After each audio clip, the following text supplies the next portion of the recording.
Okay, so as a way to recap the bonding types, when we talk about a compound and we want to talk about what the smallest bit of it is, then we discuss what we call the representative particles. So representative particles, these would be the smallest unit of a substance.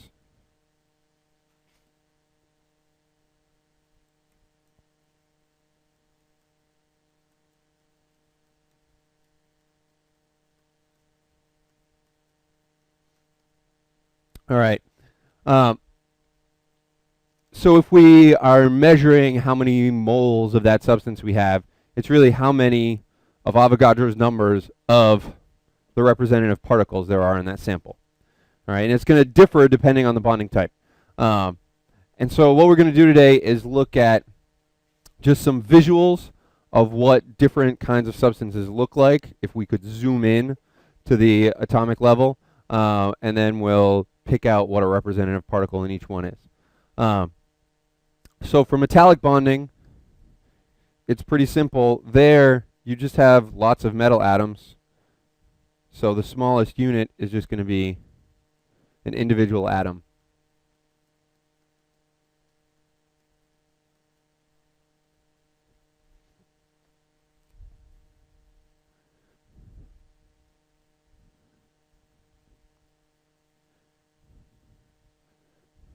And usually the representative particle is demonstrated when you write the chemical formula. So if you pick a metal, like copper, how would you write the chemical formula for copper? You would just write Cu, indicating that the representative particle is just one atom of copper. You don't put any subscript. For ionic bonding, with ionic bonding, there we have this repeating pattern of positive and negative ions. They make a crystal structure. And since in that repeating pattern, there's no individual pairs of ions or individual groups of ions that you can separate as being uniquely bonded to each other, there we have to make up this new idea. For ionic bonding, we call the representative particle a formula unit, abbreviated as an FU, of course. No offense. And a formula unit is one set of the ions that make up the chemical formula.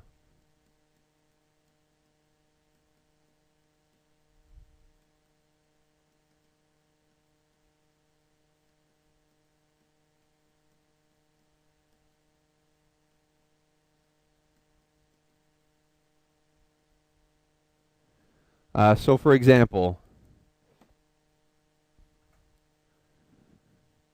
if you pick an ionic compound, say, I don't know, sodium oxide.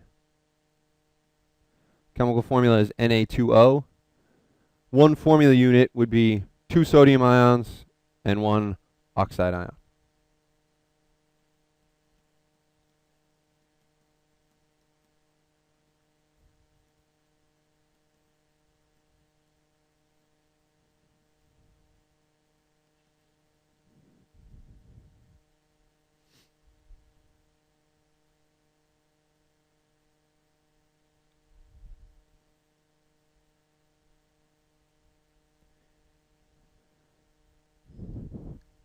With covalent bonding, we can end up having two different kinds of substances. We can have the ones where each one covalently bonds with a neighbor and it makes a big network, call those network solids.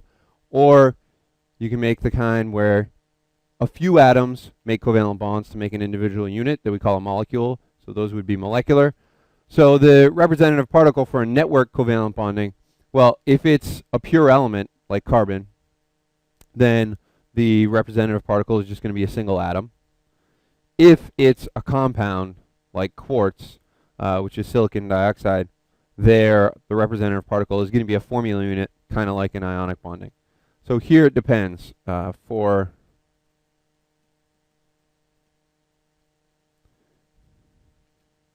a pure element,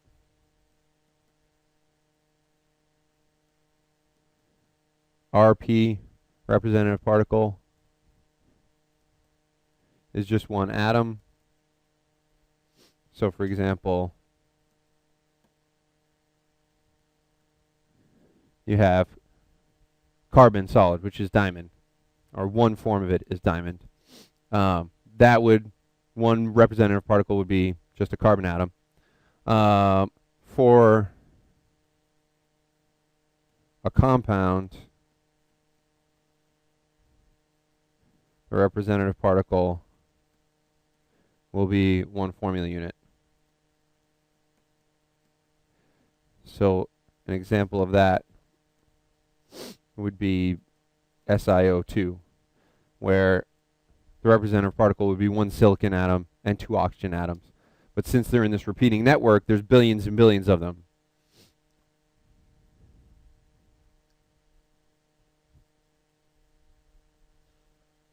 And then lastly, for molecular covalent bonding, there the representative particle is probably the simplest one to pick out, because it's in the name of the bonding. So here the representative particle would be one molecule.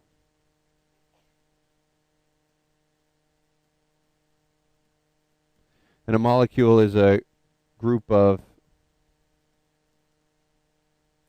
atoms covalently bonded together.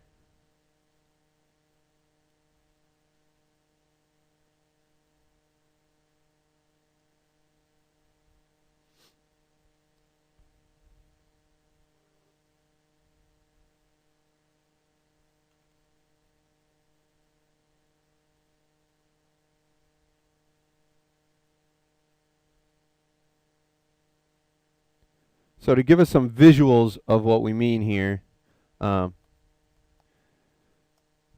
have this program called Odyssey.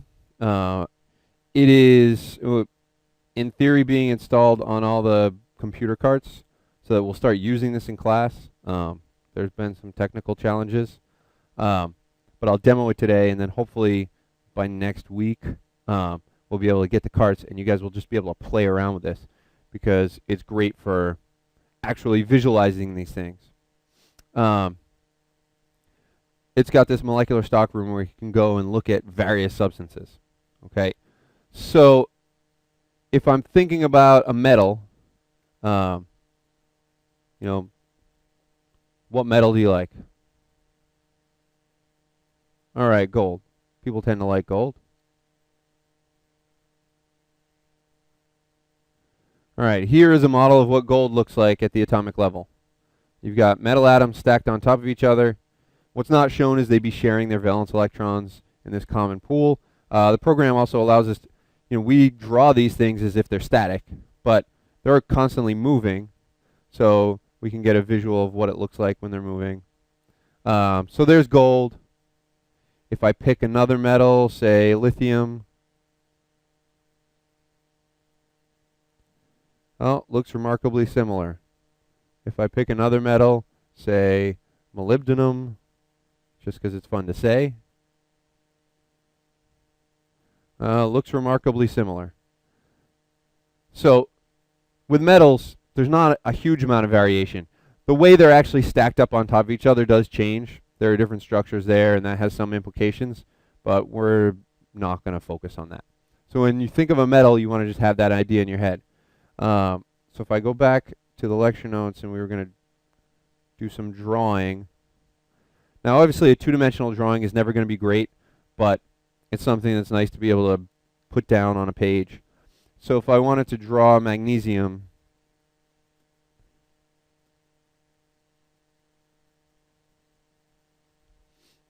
all I would do is draw a bunch of circles.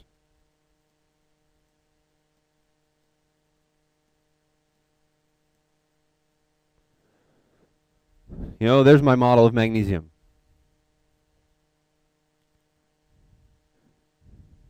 And if I wanted to pick out one representative particle, it would just be any atom. That's one representative particle.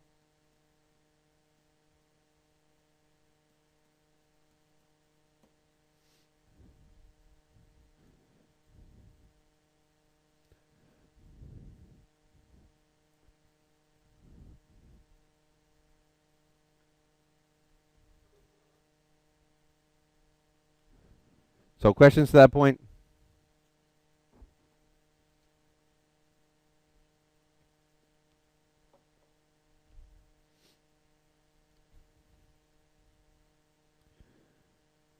All right, now what if I wanted to look at an ionic compound? Here in the notes we have 2, calcium chloride and sodium nitrate.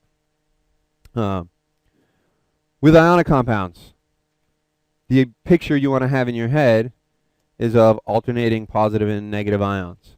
So going back into Odyssey here, go to the stockroom. Whenever I picture an ionic compound, I want something I'm familiar with. The one I'm most familiar with would be sodium chloride, probably the one most of you are familiar with. So sodium halides.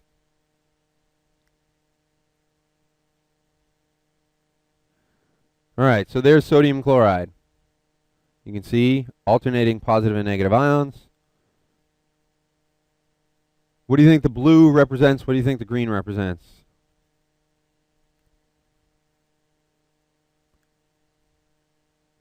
So the blue and the green represent individual ions. So does blue represent sodium or chlorine? Show. Blue represents sodium. How do you know? It lost its valence electron, so it's smaller. Chlorine gained a valence electron, so it's bigger. Plus, chlorine has the first 3 energy levels filled, or chloride has the first 3 energy levels filled. Sodium only has the first 2 energy levels filled. So there's a big size difference. If we look at sodium fluoride, the size difference is smaller, but still the same idea. We look at sodium bromide, same idea, alternating positive and negative ions. Sodium iodide, alternating positive and negative ions. One thing we would notice, if we compared a bunch of the metals to most of the ionic compounds, in the metal there's going to be a lot freer vibration because they're not held as rigidly in place, whereas in the ionic compounds, they're held more rigidly in place by those strong attractions between ions. So our picture for an ionic compound would be alternating positive and negative ions. We had calcium chloride in the lecture notes. So I look here, this doesn't actually have calcium chloride, it has calcium fluoride, which should be very similar. But the idea there is you've got positive calcium ions and then negative fluoride ions. Here you've got a 2-to-1 ratio, so you can see more of the off-white ones. So those would be the fluorides. And then fewer of the calcium. So if I want to go back to have something I could draw for calcium chloride.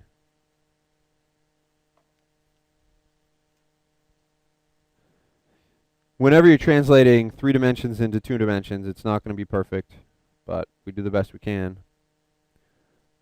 So I'd have 2 plus ions, and then each one's going to have 2 negative ions next to it. 2 plus, negative, negative, 2 plus, negative, negative. In 3 dimensions, it's a little more complicated structure, but you get the idea. And if I want to pick out a formula unit, I could pick out any positive ion and 2 negative ions I want. So I could say, okay, these 3 over here are a formula unit.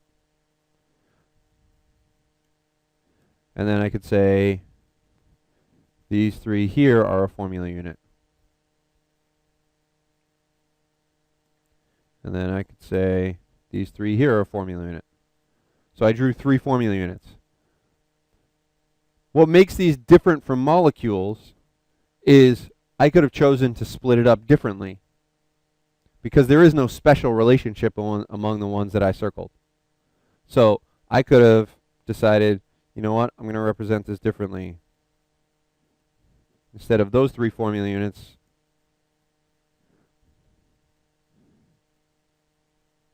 I could say I have these 3 formula units. Let's say 1 there, 1 over here, and then one over here. So formula units, there's no special relationship between those ions. It's just that's how we have to count them. Okay. So that would be one formula unit that I have circled.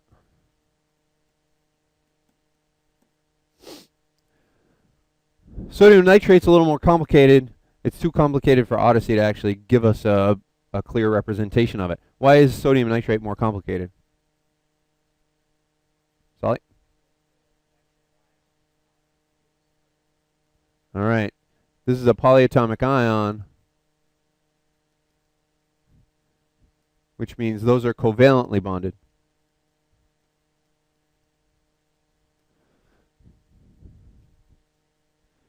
I'm going to ignore that issue when I draw it and just make a simple drawing of it. So I would say I've got a positive ion, and then I've got the NO3 minus ion. And I've got a positive ion, and then I've got an NO3 minus ion. In the next unit, we'll talk about what the bonding looks like within the nitrate ion. But this would just be alternating positive and negative ions.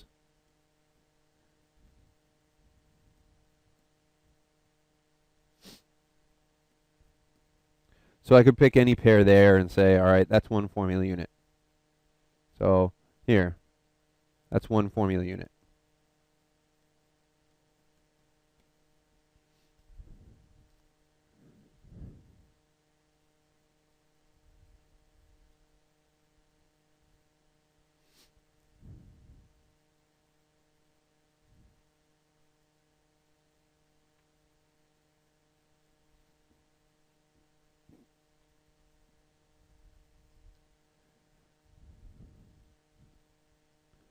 Questions?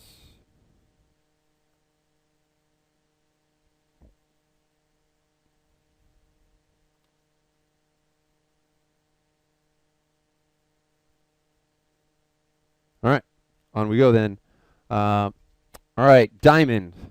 So diamond is a network solid. There are only 3 network solids that I would say you should know are network solids.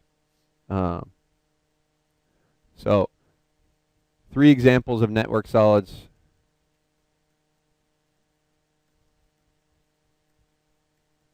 To know. One would be diamond. Another one would be graphite. And then a third would be SiO2.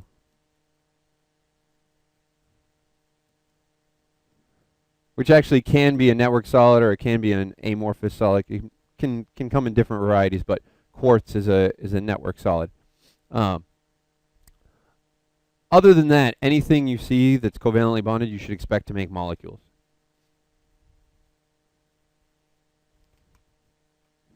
So if I want visuals of some of these things,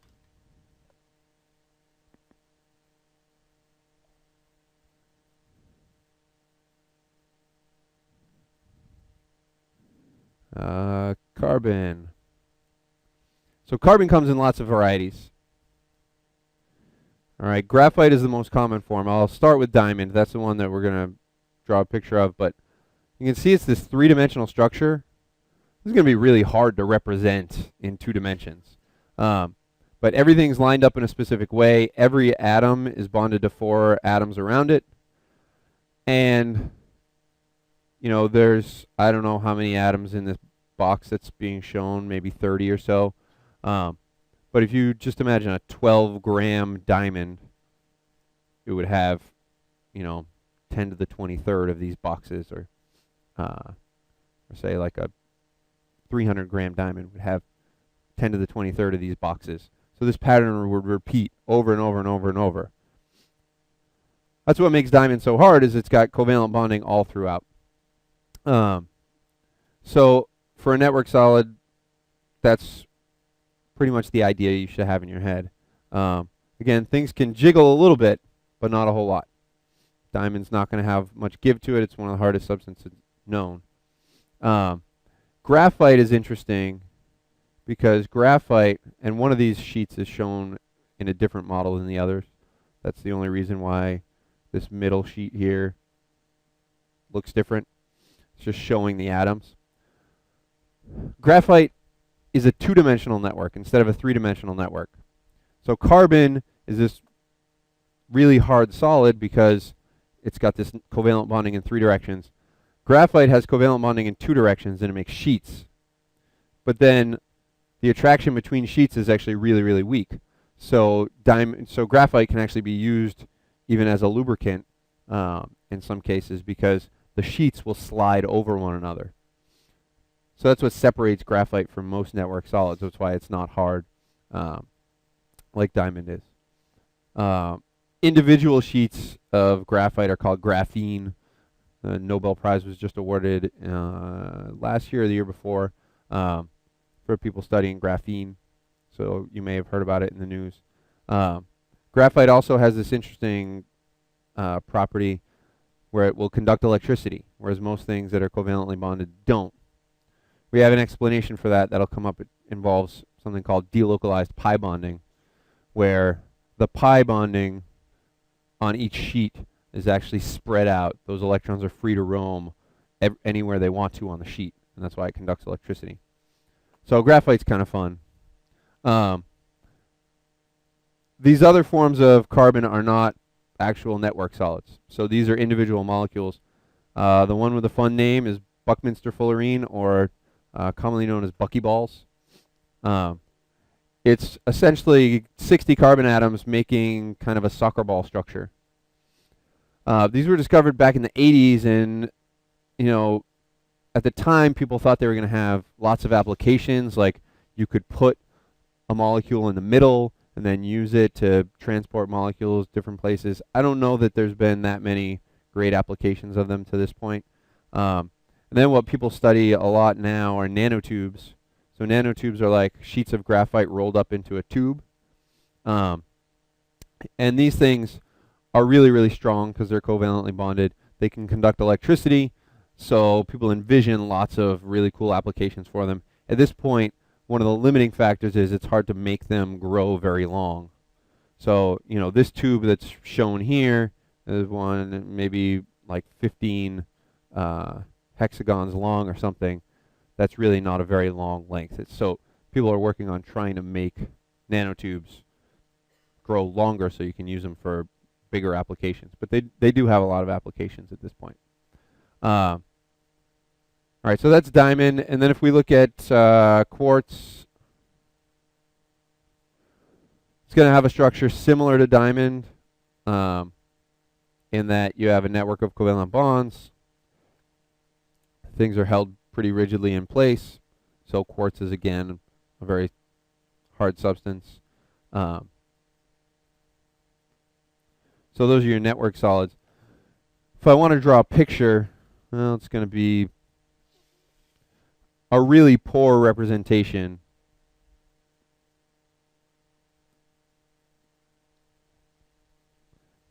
But I would just say, all right, let me draw a carbon with 4 bonds, and then each of those carbons has 4 bonds.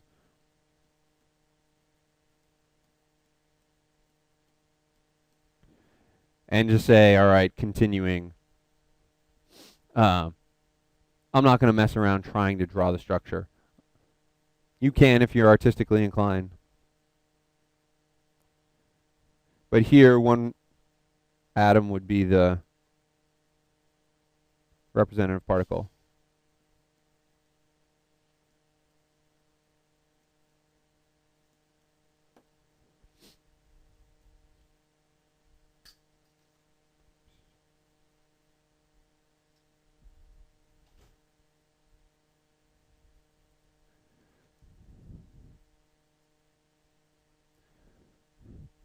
All right, so what have we not dealt with yet?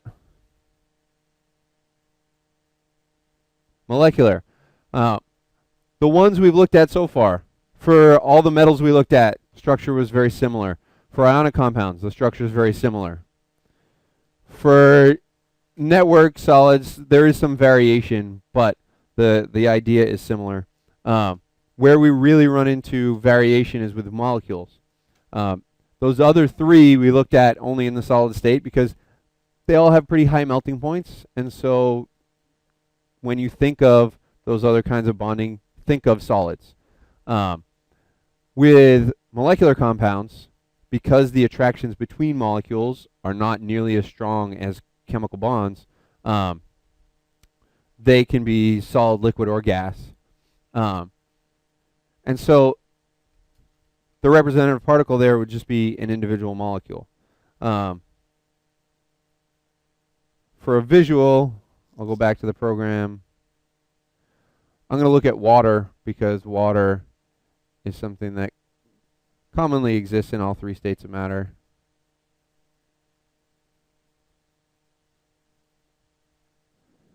All right, so if I look at ice,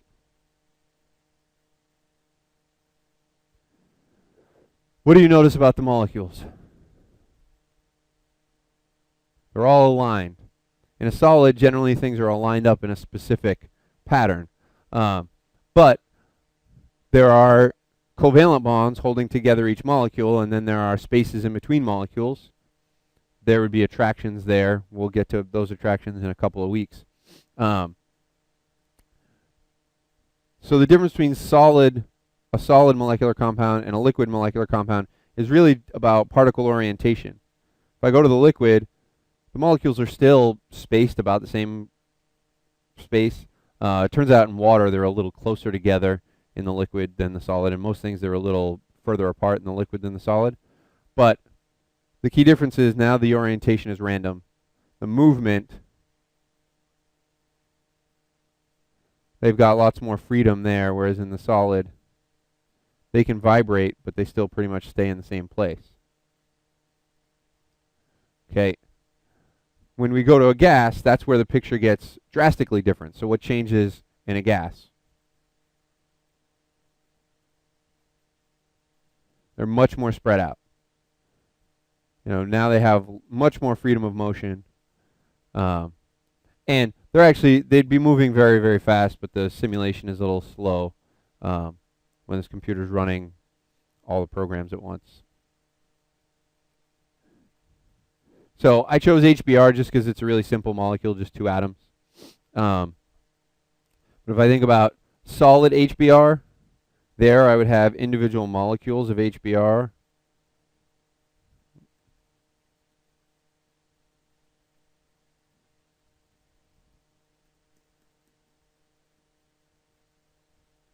And they'd be lined up in some pattern. I don't know what exact pattern, but I think the H from one molecule would be near the Br from another molecule.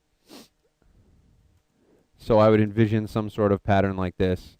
Of course, I'm only drawing in 2 dimensions. It would be 3-dimensional, so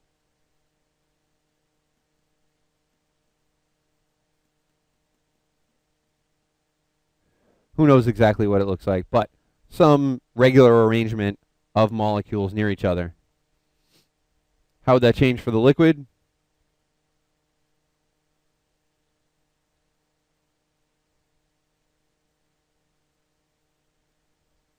Less rigid, more random. So we'd have molecules at different angles. Maybe one here and one here. Maybe one here. Maybe one up there, one down here.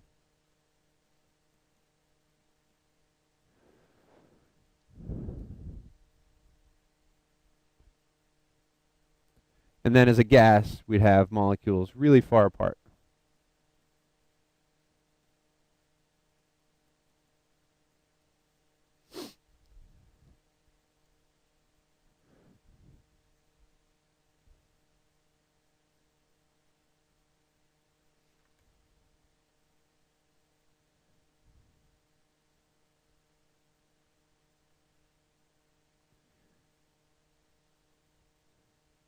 Does anyone feel like they need clarification of any of these simple models?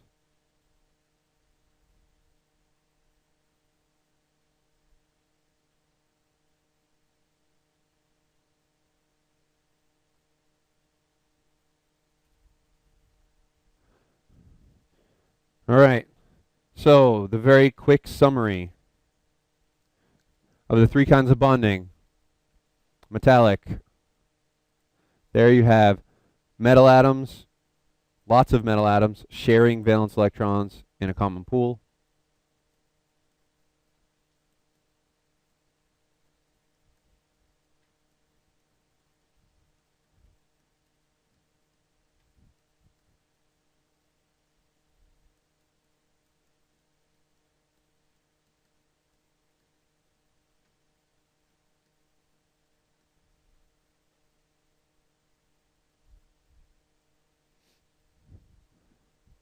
For ionic, you have the strong stealing from the weak.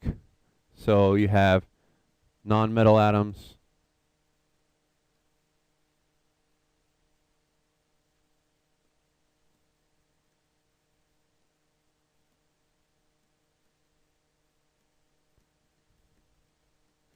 steal valence electrons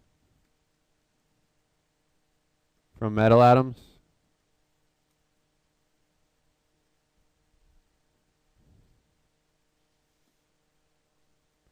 That makes the non-metal atoms turn into negative ions. And the metal atoms turn into positive ions.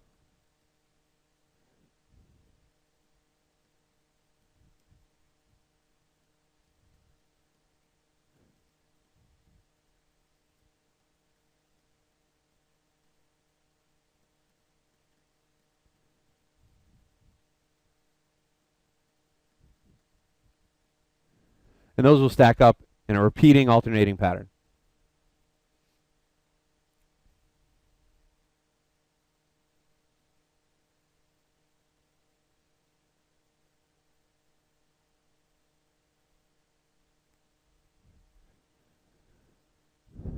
And then covalent bonding, there you have two atoms share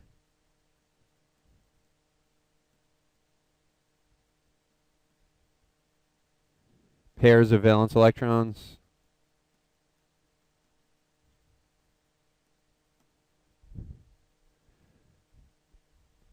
And you can either make a network, which is pretty rare, or you can make individual molecules. So